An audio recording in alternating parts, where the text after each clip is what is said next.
Zij zijn ook heel strijdvaardig om te kijken van wat kunnen we doen om Hofficultureel overeind te houden. Dus daar zijn we ontzettend blij mee. En de reacties waren in wezen in principe heel positief. En ze zien ook in hoe belangrijk het is.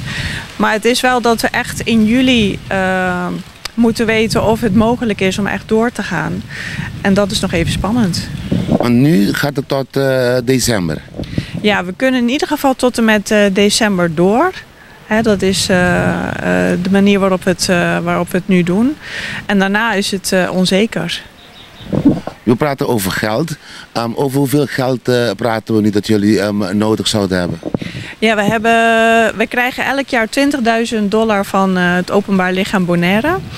En we hebben eigenlijk voor de basisfinanciering hebben we zeker 110.000 nodig.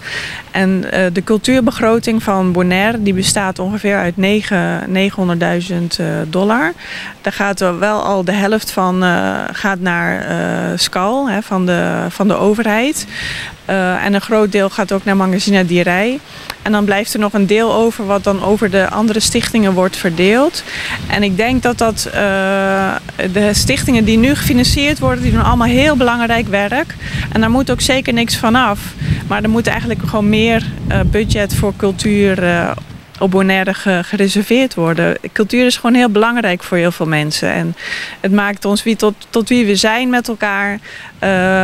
Het is de identiteit van Bonaire. Dus ik wil ook daarbij een lans breken voor meer cultuur op Bonaire. Zowel in de vrije tijd als ook op school. Maar ook om lekker met elkaar muziek te maken, te schilderen, muurschilderingen te maken. Dat is heel belangrijk. Als er mensen zitten te kijken en zeggen van we willen een steentje bijdragen, is dat mogelijk en hoe? Ja, alle steun die er is kunnen we gebruiken. Eigenlijk vooral door de Facebook post te delen. Onze actie op Facebook te delen. We gaan ook de aankomende 2 weken gaan we muziek maken op straat. Dus kunnen mensen ook ons zien spelen. En we gaan echt de barricades op, zeg maar.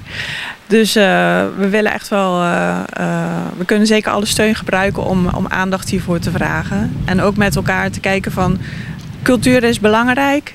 En laten we met z'n allen dat ook roepen.